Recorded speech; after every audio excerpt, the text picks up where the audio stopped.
এক লোক তার অনেক বন্ধুকে মুসলমান বানিয়েছে, কালিমার দাওয়াত দিয়েছে, কিন্তু তার বিজনেস পার্টনার খ্রিস্টান বন্ধুকে সে কালিমার দাওয়াত দিতে পারে নাই।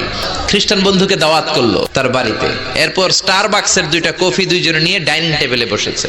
খ্রিস্টান বন্ধুকে সে জিজ্ঞেস করলো, আমার বন্ধু 20 লক্ষ খ্রিস্টানকে তুমি গোল গোল করে দাঁড় করাবা, তোমার কত সময় লাগবে?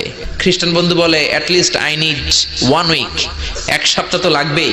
মুসলিম বন্ধু বলল, ফাইন, এই 20 লক্ষ খ্রিস্টান কিন্তু একই দেশের হবে না। খ্রিস্টান বন্ধু বলে, তাহলে তো এটা আমার জন্য খুব টাফ হয়ে যায়, আমার 2 সপ্তাহ লাগবে। কয় সপ্তাহ? মুসলিম বন্ধু বলল, এই 20 লক্ষ খ্রিস্টান কিন্তু একই ভাষাভাষীর নয়। খ্রিস্টান বন্ধু বলল, 3 সপ্তাহ লেগে যাবে। মুসলিম বন্ধু বলল, সবগুলো 20 লক্ষ খ্রিস্টান একই বয়সের নয়, একই লিঙ্গের নয়, তোমার কত সময় লাগবে? খ্রিস্টান বন্ধু কয়, তাহলে কিয়ামত পর্যন্ত আমি পারতাম না। মুসলিম বন্ধু বলল, আমি সমান্তরাল বৃত্তে দাঁড় করায় দিতে পারবো 20 লক্ষ মুসলমানকে 10 মিনিটের ব্যবধানে। খ্রিস্টান বন্ধু বলে, ইটস কোয়াইট ইম্পসিবল, এটা অসম্ভব। মুসলিম বন্ধু বলে, ইটস পসিবল ইনশাআল্লাহ। মুসলিম বন্ধু তাকে নিয়ে গেল হজের মৌসুমে মক্কার পাশে, কাবা ঘরের পাশে একটা বিল্ডিং আছে 20 তলা উঁচু, এটার 80 তলায় একটা হোটেল ভাড়া করলো, একটা রুম ভাড়া করলো। 80 তলা বিল্ডিং এর উপর থেকে জানালার কাছে যে যখন জানালা খুললো, নিচে তাকিয়ে খ্রিস্টান বন্ধু তো অবাক। 20 লক্ষ হাজী সাহেবান একটা সাদা কাপড়ের চাদর, একটা সাদা কাপড়ের লুঙ্গি পরে লাব্বাইক লাব্বাইক বলে কারে ডাকে।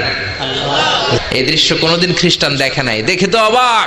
ইন দ্য মিন টাইম মাগরিবের আজান হতে শুরু করেছে। আজানের শব্দ শুনে 20 লক্ষ হাজী সাহেবান মৌমাছির মতো কাবা ঘরে ঢুকতে শুরু করেছে, আর মিলিটারির মতো, সেনাবাহিনীর মতো গোল হয়ে দাঁড়াতে শুরু করেছে। জোরে বলেন আল্লাহু আকবার। এই দৃশ্য দেখে খ্রিস্টান বন্ধু স্টার্টেড টু ক্রাই, কাঁদতে শুরু করেছে, স্টার্টেড টু ভাইব্রেট, কাঁপতে শুরু করেছে। মুসলিম বন্ধু খ্রিস্টান বন্ধুরে জড়িয়ে ধরে বলে, ও বন্ধু, তুই কাঁদিস কেন, তুই কাঁপিস কেন? খ্রিস্টান বন্ধু বলে, আমার জীবনে কোনোদিন এত সুন্দর দৃশ্য আমি দেখি নাই। কি নামে ধর্মের কি নাম? মুসলিম বন্ধু বলে ইসলাম। খ্রিস্টান বলে, আর আমি খ্রিস্ট ধর্মে থাকতে চাই না, তোদের ধর্মে আমার ঢুকিয়ে নে।